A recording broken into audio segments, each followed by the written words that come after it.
Good morning friends. आज है 27 फरवरी 2019 और आज से करंट अफेयर से रिलेटेड जो भी इंपॉर्टेंट क्वेश्चन बन सकते हैं उसके बारे में चर्चा करेंगे और साथ ही उसके रिलेटेड जीके फैक्ट्स भी मैं आपको बताऊंगा। इसीलिए तो मैं बोलता हूं कि जीके 2020 चैनल कुछ खास है क्योंकि उसका कंटेंट पावर भी कुछ खास है। तो दोस्तों आज हम शुरू करते हैं करंट अफेयर, लेकिन इससे पहले आपसे एक विनती कि अभी तक आपने हमारी YouTube चैनल को सब्सक्राइब नहीं किया है तो प्लीज सब्सक्राइब कर लीजिए, क्योंकि रोजाना आपको एक करंट अफेयर का वीडियो तो मिलने वाला है, लेकिन उससे रिलेटेड जीके का भी इंपॉर्टेंट महत्व आपको मिलने वाला है। और इसी के साथ मैंने दोस्तों यहाँ PDF फाइल डिस्क्रिप्शन में डाल दी है, वहां से आप डाउनलोड जरूर कर लीजिएगा। तो शुरू करते हैं आज का करंट अफेयर। पहला क्वेश्चन दोस्तों, हाल ही में भारत ने किस लड़ाकू विमान की मदद से एयर स्ट्राइक करके पाकिस्तान अधिकृत कश्मीर में घुसकर आतंकी संगठन के कैंपों को नेस्त नाबूद कर दिया? तो दोस्तों हाल ही में हमारे एयर स्ट्राइक करके हमने मिराज 2000 जो फाइटर प्लेन है उसी की मदद से हमने जो आतंकी संगठन है उसको हमने नेस्त नाबूद कर दिया है। तो यहां बात आती है मिराज प्लेन की। तो दोस्तों मिराज प्लेन उसी के बारे में हम जानते हैं, लेकिन हाल ही में हमने कहां हमला किया है वो भी देख लीजिए। ये है भारत का कश्मीर। कश्मीर में यहाँ पे कुपवाड़ा है, कुपवाड़ा के यहाँ जो एरिया है यहाँ है बालाकोट और मुजफ्फराबाद, और वो POK है यानी कि पाकिस्तान ऑक्यूपाइड एरिया है। और उसी में जो आतंकवादी कैंप थे वहां पर हमने हाल ही में मिराज 2000 की मदद से हमला करके वहां के सारे कैंपों को उड़ा दिया है। तो दोस्तों एक खास करंट अफेयर में है, याद रखिएगा। हवाई हमला 12 मिराज विमानों के ने 3:30 पर हमला किया। POK स्थित बालाकोट, चकोटी, मुजफ्फराबाद में जैशे के ठिकाने को तबाह कर दिया है। जैशे का कंट्रोल सेंटर था अल्फा 3, उसी को हमने पूरी तरह तबाह कर दिया है। और यहां बात आती है हमारे ये लड़ाकू विमान की, तो उसी के बारे में हम जानते हैं वो कितना ताकतवर है, उसमें कौन कौन सी फैसिलिटी है वो भी आप देख लीजिए। ये है हमारा मिराज 2000। तो मिराज 2000 एक फ्रांसीसी लड़ाकू विमान है, हमने फ्रांस से ये खरीदा हुआ प्लेन है। उसका जिक्र उसी का नाम दिया गया है वज्र। मिराज लड़ाकू विमान लेजर गाइडेड बम से भी हमला करने में सक्षम है। मिराज 2000 की अधिकतम स्पीड 2495 किलोमीटर प्रति घंटा है। और उसी के साथ दोस्तों मिराज अपने वजन के बराबर के बम और मिसाइल को ढो सकता है। भारत के पास वर्तमान में इसकी 3 स्क्वाड्रन है और ग्वालियर में स्थित है। दोस्तों हमारे पास हाल ही में मिराज की संख्या है 50, और 50 में से 12 इस मिराज 2000 का यूज करके हमने आतंकवादियों को ढेर कर दिया है। दूसरा क्वेश्चन दोस्तों, हाल ही में DRDO ने किस जगह पर स्वदेशी सतह से हवा में तत्काल मार करने वाली quick reach surface to air missile का सफल परीक्षण किया है? दोस्तों हाल ही में हमारे DRDO ने, यानी कि हमारी DRDO का फुल फॉर्म क्या है? Defence research and development organisation. और DRDO ने हाल ही में सरफेस से एयर टू हवा में मार करने वाली एक quick research surface to air missile का सफल परीक्षण किया है। कहां से? ओडिशा तट के चांदीपुर से। तो दोस्तों यहां ओडिशा तट के चांदीपुर से हाल ही में हमने सफल परीक्षण किया है। यहां बात आती है DRDO की, DRDO। तो दोस्तों उसका मोटो क्या है वो भी आपको ख्याल होना चाहिए। उसका मोटो है बलस्य मूलम विज्ञानम। और यहां बात आती है DRDO और ओडिशा के तट की चांदीपुर की। तो दोस्तों ये इमेज में देखिए, DRDO की स्थापना कब हुई थी? 1958 में। DRDO का हेडक्वार्टर कहां पे है? DRDO का हेडक्वार्टर है न्यू दिल्ली में, जिसे DRDO भवन भी बोलते हैं। और किस मंत्रालय के अंडर में ये DRDO काम करता है? दोस्तों रक्षा मंत्रालय के अंडर में DRDO काम करता है। और हाल ही के हमारे सुरक्षा मंत्री कौन है? निर्मला सीतारमण। और दोस्तों हाल ही में हमने ये सतह से हवा में मार करने वाली एक मिसाइल का सफल परीक्षण किया है। और कहां किया है वो तो मैंने आपको बता दिया, ओडिशा में चांदीपुर।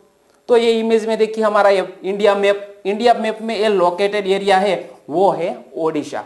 ओडिशा में ये जो आपको दिख रहा है सागर तट पर, तो दोस्तों ये है चांदीपुर, और यहां पर ही हमने हाल ही में सफल परीक्षण किया है। आगे बढ़ते हैं अगले क्वेश्चन की ओर। हाल ही में प्रधानमंत्री श्री नरेंद्र मोदी ने गीता आराधना महोत्सव का उद्घाटन कहां किया? दोस्तों हाल ही में नई दिल्ली में हमारे प्राइम मिनिस्टर ने गीता आराधना महोत्सव का उद्घाटन किया है, यानी कि इसका सी ऑप्शन सही है। और बात आती है गीता आराधना महोत्सव की, तो उसके बारे में आप जानिए दोस्तों, बहुत इंपॉर्टेंट न्यूज है। गीता आराधना केंद्र जो कहां आयोजित हुआ है फंक्शन, इस्कॉन मंदिर में।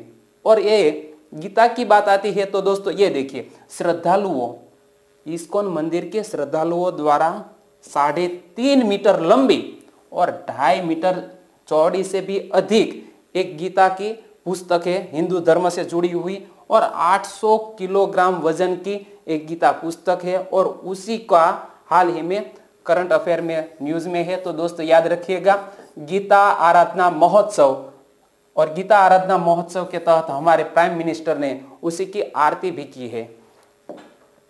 आगे बढ़ते हैं दोस्तों, अगला क्वेश्चन, हाल ही में किसने एक समारोह में वर्ष 2015 से 2018 तक 4 वर्ष के लिए गांधी शांति पुरस्कार प्रदान किए? किस व्यक्ति ने प्रदान किए गांधी शांति पुरस्कार? तो दोस्तों हाल ही में हमारे राष्ट्रपति रामनाथ कोविंद ने 2015 से 2018 तक के 4 गांधी शांति पुरस्कार प्रदान किए हैं।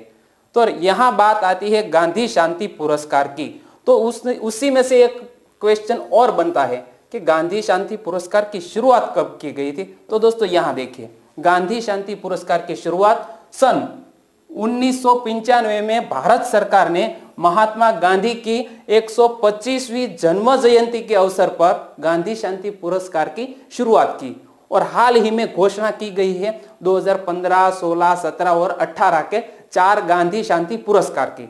तो उसी में से हम बात करते हैं 2015 का गांधी शांति पुरस्कार किसे दिया गया?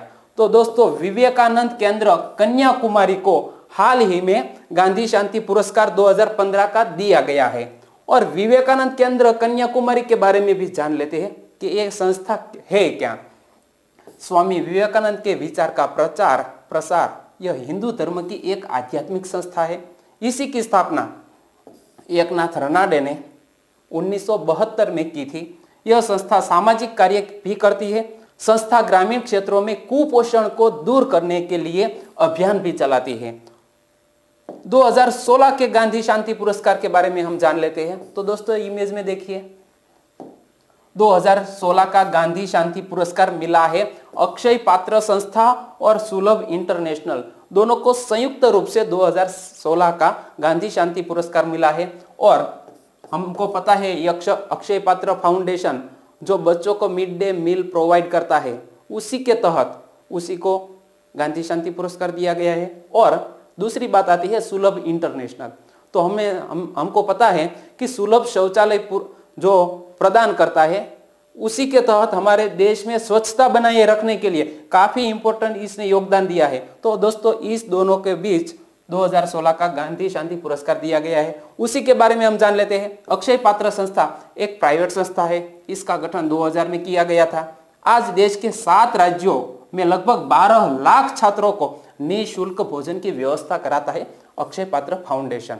सुलभ इंटरनेशनल की स्थापना 1974 में बिंदेश्वर पाठक ने बिहार में की थी। पर्यावरण प्रदूषण को कम करने के लिए उसने बिंदेश्वर पाठक ने महत्वपूर्ण योगदान दिया है। आप इमेज के जरिए भी दोस्तों समझ सकते हैं। आगे बढ़ते हैं 2017 का गांधी शांति पुरस्कार। तो दोस्तों इमेज में देखिए, 2017 का गांधी शांति पुरस्कार प्राप्त हुआ है एकल अभियान ट्रस्ट को। तो दोस्तों ये एकल अभियान ट्रस्ट है क्या? इसकी स्थापना 1986 में हुई थी। यह संस्था आदिवासी और ग्रामीण क्षेत्रों के लोगों के लिए काम करती है। यह संस्था आदिवासी इलाकों में रह रहे लोगों को शिक्षित करने और उसके अलावा चिकित्सा सुविधा भी उपलब्ध कराता है एकल अभियान ट्रस्ट, और उसी को गांधी शांति पुरस्कार 2017 का मिला है। और हाल ही में 2018 का गांधी शांति पुरस्कार किसे मिला है, वो बहुत इंपॉर्टेंट है दोस्तों, एग्जाम में मायने रखता है। तो दोस्तों 2018 का पुरस्कार एक विदेशी संस्था है, उसी का नाम है निप्पॉन फाउंडेशन, और उसके अध्यक्ष है योही सासाकावा। तो योही सासाकावा को निप्पॉन फाउंडेशन के अध्यक्ष के तहत इसी को हाल ही में गांधी शांति पुरस्कार से नवाजा गया। 2018 का गांधी शांति पुरस्कार मिला है। दोस्तों इसी के बारे में जानते हैं। स्पेन के बार्सिलोना स्थित निप्पॉन फाउंडेशन के अध्यक्ष योही सासाकावा कुष्ठा रोगियों को लेकर समाज में मतभाव खत्म करने का काम करते हैं। इसकी संस्था निप्पॉन फाउंडेशन कुष्ठ रोगियों को निःशुल्क चिकित्सकीय सुविधा उपलब्ध कराती है, और उसी के तहत योही सासाकावा को हमारे राष्ट्रपति ने 2018 का गांधी शांति पुरस्कार प्रदान किया है। आगे बढ़ते हैं, अगला क्वेश्चन। हाल ही में राष्ट्रीय युवा सांसद समारोह 2019 राष्ट्रीय स्तर के फाइनल कार्यक्रम का उद्घाटन किसने किया? तो दोस्तों हाल ही में राष्ट्रीय युवा सांसद समारोह 2019 का उद्घाटन किया है राज्यवर्धन राठौर ने, यानी कि इसका सी ऑप्शन सही है। और ये दोस्तों इमेज में देखिए, यहाँ पे हमारे राज्यवर्धन सिंह राठौर है, और उसी ने हाल ही में ये युवा एक शब्द सांसद तक इसी के थीम पर हाल ही में नई दिल्ली में डॉक्टर अंबेडकर इंटरनेशनल सेंटर में इसी का उद्घाटन किया है, नेशनल यूथ पार्लियामेंट फेस्टिवल 2019 का। तो दोस्तों ये भी याद रखेगा। आगे बढ़ते हैं, अगला क्वेश्चन। हाल ही में किस राज्य ने अगले 1 साल के लिए बंदरों को हिंसक जानवर घोषित किया है? तो दोस्तों हाल ही में हिमाचल प्रदेश ने 1 साल के लिए बंदरों को हिंसक जानवर घोषित किया है। अभी बात आती है बंदर की, तो क्यों घोषित किया है? तो दोस्तों इमेज में देखिए, हिमाचल प्रदेश के वन मंत्री है गोविंद सिंह ठाकुर, और हिमाचल प्रदेश के मुख्यमंत्री है जयराम ठाकुर। और क्यों घोषित किया है ये बंदर को हिंसक जानवर 1 साल के लिए? तो उसी का एक रीजन बहुत इंपॉर्टेंट है। जानवर फसलों पर प्रतिकूल प्रभाव डाल रहे हैं और मनुष्यों को नुकसान पहुंचा रहा है ये बंदर। तो दोस्तों फसलों को भी नुकसान पहुंचा रहा है और मनुष्यों को जोखिम पहुंचा रहा है, और उसी के तहत बंदर को ये दोनों मंत्रियों ने हिमाचल प्रदेश में 1 साल के लिए हिंसक जानवर घोषित किया है। आगे बढ़ते हैं, अगला क्वेश्चन। हाल ही में किस देश की कंपनी ने चंद्रमा पर दुनिया का पहला निजी तौर पर वित्त पोषित मिशन लॉन्च किया है? तो दोस्तों हाल ही में इजराइल देश ऐसा है कि उसने हाल ही में चंद्रमा पर अपना पहला निजी तौर पर वित्त मिशन लॉन्च किया है, यानी कि इसका ए ऑप्शन सही है। तो दोस्तों यहां बात आती है इजराइल की, तो ये इमेज में देखिए, हाल ही में इजराइल ने गैर लाभकारी एक संगठन है, नाम है स्पेसिल। तो गैर लाभकारी संस्थान स्पेसिल ने फ्लोरिडा के कैप कैनावेरल से अपने अंतरिक्ष यान को फाल्कन 9 रॉकेट की मदद से चंद्रमा पर भेजा है, और इसी के साथ चंद्रमा पर नरम लैंडिंग करने वाला यह इजराइल चौथा देश बन गया है। आगे बढ़ते हैं अगले क्वेश्चन की ओर। तो हाल ही में दुनिया भर के अमीर लोगों की हुरून 2019 सूची में पहले पायदान पर कौन है, यानी कि दुनिया का सबसे अमीर आदमी कौन है? हाल ही में हारून 2019 की एक सूची प्रसिद्ध हुई है, और उसी के तौर पर जेफ बेसोस को दुनिया का सर्वश्रेष्ठ यानी कि सबसे अमीर व्यक्ति घोषित किया गया है, जेफ बेसोस को, यानी कि इसका बी ऑप्शन सही है। तो दोस्तों दूसरे और तीसरे पायदान पे कौन है वो भी हम देख लेते हैं। तो दोस्तों अमेजन के प्रमुख जेफ बेसोस को लगातार दूसरे साल भी पहले नंबर पर रहे जेफ बेसोस। माइक्रोसॉफ्ट कंपनी के स्थापक बिल गेट्स, जो हाल ही में दूसरे अमीर व्यक्ति है दुनिया के, तीसरे नंबर पर है बर्कशायर हाथवे के चेयरमैन वॉरेन बफेट, जो आप इमेज में देख सकते हैं। और इस लिस्ट में 10वें नंबर पर है हमारे भारतीय रिलायंस इंडस्ट्रीज के चेयरमैन मुकेश अंबानी, जो दुनिया के 10 अमीर लोगों में से एक है और उसी का क्रमांक है 10वां नंबर। तो दोस्तों ये भी याद रखिएगा। आगे बढ़ते हैं, अगला क्वेश्चन। हाल ही में चर्चा में रहा शब्द स्काईमेट क्या है? तो दोस्तों हाल ही में अखबारों में रहा शब्द स्काईमेट क्या है? तो स्काईमेट मौसम की जानकारी देने वाली एक प्राइवेट एजेंसी है। तो उसी का आंसर सही है ए ऑप्शन। अभी बात आती है स्काईमेट की, तो मैं आपसे बोलता हूं स्काईमेट ने हाल ही में मौसम की जानकारी के तहत बोला है कि 2019 का जून, जुलाई, अगस्त और सितंबर का जो माह है उसमें काफी अच्छी बारिश होने वाली है और उसी के तहत क्लाइमेट शब्द हाईलाइट में आया हुआ है। तो दोस्तों आप याद रखिएगा, मौसम की जानकारी देने वाली एक प्राइवेट एजेंसी है स्काईमेट। आगे बढ़ते हैं 10वां क्वेश्चन। लेकिन ये इमेज में देखिए दोस्तों, स्काईमेट की ऑफिशियल लोगो, स्काईमेट जो वेदर के बारे में हमको अगवा करता है। 10वां क्वेश्चन, हाल ही में प्रधानमंत्री नरेंद्र मोदी ने सुरक्षा बलों के लिए कितने सुपर स्पेशलिटी अस्पताल बनाने की घोषणा की है? तो दोस्तों हाल ही में हमारे प्रधानमंत्री ने 3 सुपर स्पेशलिटी अस्पताल बनाने की घोषणा की है हमारे सुरक्षा बलों के लिए। तो दोस्तों इसी का बी ऑप्शन सही है, 3 अस्पताल। तो दोस्तों इमेज में देखिए, हमारे प्राइम मिनिस्टर ने हाल ही में ये सुरक्षा नौजवानों के लिए 3 स्पेशलिटी अस्पताल बनाने की घोषणा की है।